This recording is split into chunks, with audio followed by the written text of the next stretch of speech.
Hello, ഇന്ന് നമുക്കൊരു പുതിയ പ്രോഡക്റ്റ് പരിചയപ്പെടാം. ഇങ്ങനെ ഇരിക്കുമ്പോൾ തന്നെ മനസ്സിലാകുമായിരിക്കും എൻ്റെ ഹെയറിനെ കുറിച്ചായിരിക്കുമെന്ന്.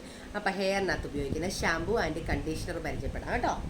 കഴിഞ്ഞ ദിവസം ഞാൻ എൻ്റെ വീഡിയോ ചെയ്തില്ലായിരുന്നോ, ഒരു ക്രീമിൻ്റെത്, ബോഡി ആൻഡ് ഹാൻഡ് ക്രീം എന്ന് പറഞ്ഞിട്ട്. അതിൻ്റെ തന്നെ ബ്രാൻഡാണ് മിൽക്ക് ആൻഡ് ഹണിയുടെ ഷാമ്പൂ ആൻഡ് കണ്ടീഷണർ. പിന്നെ വേറൊരു സാധനം കൂടെ ഉണ്ട് കേട്ടോ, അതാണ് ഹെയർ മാസ്ക്. ഇത് ഞാൻ യൂസ് ചെയ്തില്ല, അത് യൂസ് ചെയ്യാത്തത് കൊണ്ട് ഞാൻ ഇതിൻ്റെ റിവ്യൂ പറയുന്നില്ല. ഇത് വന്നിട്ട് നമ്മൾ ഷാമ്പു ഉപയോഗിക്കുക. ഷാമ്പു ഉപയോഗിച്ച് നമ്മുടെ മുടി വാഷ് ചെയ്തതിന് ശേഷം നല്ലതുപോലെ നമ്മളൊരു ടവൽ ഉപയോഗിച്ചിട്ട് നല്ലതുപോലെ ആ വെള്ളമെല്ലാം കളയണം. അതിനുശേഷം നമ്മുടെ ഈ കണ്ടീഷണർ യൂസ് ചെയ്ത് ഒരു 15 മിനിറ്റോളം നമ്മുടെ മുടിയിൽ അതിരിക്കണം. സ്കാൽപ്പിൽ യൂസ് ചെയ്യാൻ പാടില്ല.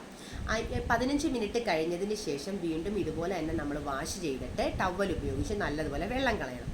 എന്നിട്ട് വേണം നമുക്ക് ഈ മാസ്ക് യൂസ് ചെയ്യാൻ. മാസ്ക് യൂസ് ചെയ്ത് ഒരു 20 മിനിറ്റോളം നമ്മുടെ മുടിയിൽ അത് ഇരിക്കണം. അപ്പം നിങ്ങൾ ചോദിക്കും, ഈ 15 മിനിറ്റ് വെച്ച് ഈ 20 മിനിറ്റ് വെച്ച് നിങ്ങൾ ബ്യൂട്ടി പാർലറിൽ പോയി ഓരോന്നിനു വേണ്ടി ടൈം കളയുന്നില്ലേ? അതുപോലെ തന്നെ നമ്മുടെ മുടിയിൽ ഇത് ഇരുന്നെന്നും പറഞ്ഞിട്ട് എന്താണ്, നമ്മുടെ ജോലികളെല്ലാം ചെയ്യാൻ പറ്റും.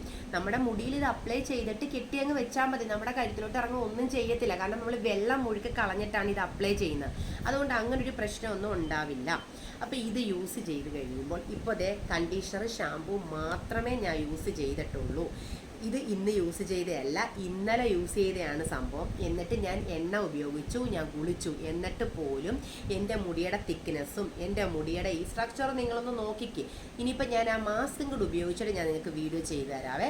ഇത് ജസ്റ്റ് ഞാനൊന്ന് പരിചയപ്പെടുത്താം എന്നെനിക്കൊരു ആഗ്രഹം തോന്നി. അതുകൊണ്ടാണ് ഞാൻ ഇതിൻ്റെ ലിങ്ക് താഴെ കൊടുത്തേക്കാം. വേണമെന്നുള്ളൊരു സെർച്ച് ചെയ്യുക. നിങ്ങൾക്ക് വാങ്ങണമെന്നുണ്ടെങ്കിൽ പർച്ചേസ് ചെയ്യുക. അപ്പോൾ ഓക്കെ, അടുത്ത വീഡിയോ ആയിട്ട് വരുന്നിടവരെ ടാറ്റാ.